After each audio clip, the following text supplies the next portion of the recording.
जाग जाता है एक नन्ही सी आहट पे वो गरीब। ऐ खुदा, अगर उसे भूख दे तो थोड़ा सा खाना भी दे दिया कर। नमस्कार, मैं शीतल संस्कारी नगरी वडोदरा से आप सभी का हार्दिक स्वागत करती हूँ। संस्कारी नगरी वडोदरा सुनने में अच्छा लगता होगा शायद, लेकिन आज जो हम आपको दिखाएंगे वो शायद संस्कारी नगरी वडोदरा के लिए थोड़ा सा शर्मसार होगा ज़रूर। आज पुलिस जो है हम सबके लिए सुपर कॉप और सुपर हीरो बनी हुई है, और वहीं चंद पर प्रांतीय जो सालों से यहाँ काम कर रहे थे, जिनकी वजह से हमारी इकोनॉमी में इंक्रीज़ होता है, जिनकी वजह से आज हम आराम से घर में बैठ सकते हैं, वो गरीब मज़दूर वर्ग। उनकी हालत देखोगे आप अगर, तो आपको पता चलेगा। और उन लोगों के लिए शायद कोतवाल या फिर पुलिस या फिर सुपर कॉप तो इसके समान दिख रहा है, क्योंकि आज उनके साथ जो किया गया है वो शायद देखने के बाद आप लोगों के मन में भी आक्रोश ज़रूर बढ़ जाएगा। तो सबसे पहले तो आपके साथ हम कुछ क्लिप्स शेयर करना चाहेंगे, कुछ विजुअल देखिए, उसके बाद हम आपको डिटेल्स में बताते हैं कि आज वडोदरा में क्या चल रहा है। प्रीत जहाँ की रीत सदा है, प्रीत जहाँ की रीत सदा, मैं गीत वहाँ के गाता हूँ, भारत का रहने वाला हूँ, भारत की बात सुनाता हूँ, है प्रीत जहाँ की रीत सदा।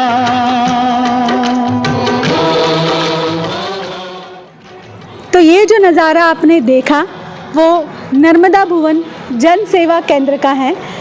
यहाँ पे हज़ारों लोगों ने अपने वतन जाने के लिए फॉर्म्स भरे थे, और कुछ लोग फॉर्म्स भर ही रहे थे। वहाँ पे आपने देखा कि किस तरीके से पंडाल लगा हुआ है और गरीब बेचारा भूखा प्यासा बैठा हुआ है।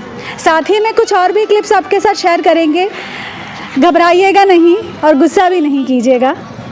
हर पर प्रांतीय यहाँ पे ये उम्मीद के साथ बैठा हुआ था कि हम अब यहाँ से जाएंगे अपने वतन और अपने शहर जाके अपने परिवार के साथ रहेंगे, भले ही लॉकडाउन कितना ही लंबा चले।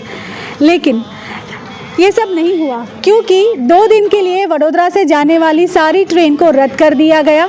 जितने भी पर प्रांतीय वहाँ पे थे यूपी और बिहार के, क्योंकि यूपी और बिहार तरफ जाने वाली सारी ट्रेन को रद्द कर दिया गया। तो जितने भी पर प्रांतीय यूपी बिहार के पंडाल में बैठे हुए थे, कुछ लोग अपना घर खाली करके अपने सामान के साथ आ गए थे, कुछ लोग जाने वाले थे, किसी के पास पैसा नहीं था, किसी ने अरेंज किया, किसी ने अपने सोने के गहने तक बेच दिए अपने घर जाने के लिए, और लगे हुए थे लाइन में, लगे हुए थे पंडाल में।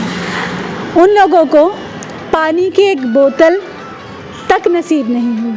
जबकि मैं आपको दिखाना चाहूँगी यहाँ पे जन सेवा केंद्र में कितना अनाज भरा पड़ा है, पानी के बोतल्स रखे हुए हैं, फ्रूट रखा हुआ है, वहाँ पे केले रखे हुए हैं जो ऑर्डिनरी लोगों के लिए है, जो वहाँ पे बैठे हुए हैं। आज हम लोगों को शर्म आनी चाहिए, आज मदर्स डे है, वहाँ पे कितनी माएँ अपने बच्चों के साथ बैठी है ये सोच करके कि अब हम घर जाएंगे और सरकार जो है वो हम लोगों को यहाँ पे बिठा रखी है तो हम लोगों को दाना पानी नसीब करवाएगी। लेकिन नहीं हो रहा है। सडनली एक अनाउंसमेंट होता है कि हम आपको ट्रेन करके घर भेजेंगे, फिर सब खुश हो जाता है। सडनली फिर एक और न्यूज़ आती है कि आपको पैसे दे करके ट्रेन में बैठना होगा, वो भी गरीब सुन लेता है। सडनली वो लोग जमा होते हैं एक जगह पे और फिर न्यूज़ आती है कि आज ट्रेन आपकी रद्द हो रही है। आज और कल बराबर दोनों दिन ट्रेन नहीं है यूपी के लिए कोई भी, या फिर कोई भी बिहार के लिए भी कोई ट्रेन नहीं है। यहाँ पे आप पटाव डाल के मत रहिए, यहाँ से आपको जाना पड़ेगा भाई। समझ में आ रहा है? जो सिर्फ फॉर्म भरने के लिए आए हैं वो लोग रुक सकते हैं, बाकी अपना अपना सामान लेके जो लोग भी आए हैं वापिस चले जाइए। आपके पास हज़ारों करोड़ है, जब कोई विदेशी नेता यहाँ आता है और आप उसके लिए खर्च करते हो।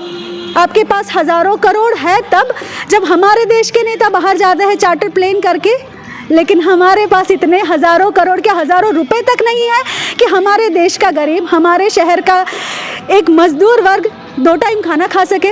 लोग रो रहे हैं, उनकी हालत इतनी ख़राब है कि देखकर शायद हमको क्या, हर एक इंसान को शर्म आनी चाहिए। NGO चल रहे थे ना, क्यों बंद करवाए? वो खिला देते। नहीं, सरकार को पता नहीं क्या करना है। आप ऐसे लोगों के घोटाले, ऐसे लोगों के बैंक फ्रॉड्स माफ़ कर सकते हो, लेकिन एक गरीब को फ्री में ट्रेन की टिकट नहीं दे सकते। अर्थव्यवस्था की जो बातें चलती है वो अर्थव्यवस्था की बातें ऐसे नहीं की जाती। अगर ये गरीब हमारे शहर में नहीं आएंगे ना, तो हमारे शहर की अर्थव्यवस्था वैसे ही ख़त्म हो जाएगी। अतिथि देवो भव अगर हम कहते हैं तो कहाँ हमारे शहर का या हमारे देश का अतिथि सेफ है, या फिर हम उसको इतनी रिस्पेक्ट कर रहे हैं। खिचड़ी खाने से इम्यूनिटी बढ़ती है, ये तो मुझे नहीं पता था, या हम किसी को नहीं पता था। आज ये देखने के बाद हम लोगों की आंखों में आंसू आ गए। आप भी देखिए किस तरीके से उनके साथ व्यवहार किया जा रहा है। क्या हम उनके लिए इतनी व्यवस्था नहीं कर सकते? वडोदरा की जितनी भी कॉरपोरेटर्स हैं, वडोदरा के जितने भी पॉलिटिशियंस हैं, क्या उन लोगों से हम एक रिक्वेस्ट कर सकते हैं कि उन लोगों को सामने मैदान में वो जा रहे हैं तो वहाँ से उनको रवाना किया जा रहा है, उनको बोल दिया जा रहा है कि आप अपना सामान लेकर यहाँ आए हो तो आप यहाँ से चले जाओ, 2 दिन के बाद आना। कहाँ जाएगा वो गरीब इंसान जो अपना घर खाली करके आया है?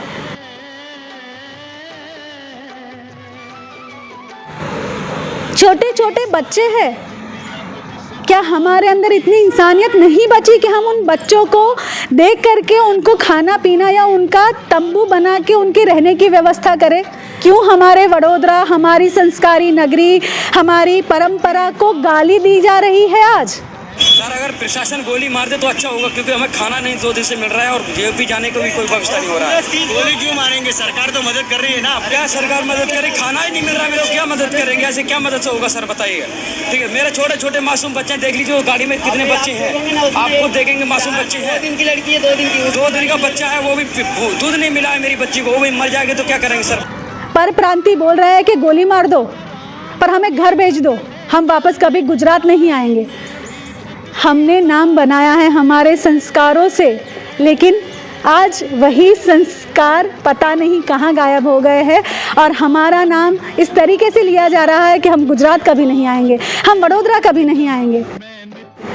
मैं और हमारी पूरी टीम और सारे मीडिया कर्मी हर एक सरकारी कर्मचारी से, हर एक पॉलिटिशियन से, हर एक पार्टी से यही एक रिक्वेस्ट कर रहे हैं कि कृपया करके इन गरीबों के लिए, इन परप्रांतियों के लिए बस खाली इतनी व्यवस्था करके रखें कि उनको जो अनाज या जो फ्रूट्स या जो पानी अंदर ख़राब हो रहा है ना पड़े खाली वो इन गरीबों को दे दिया जाए। वो कुछ भी करके अपने लिए 2 टाइम का खाना बना के तो खा ही लेंगे।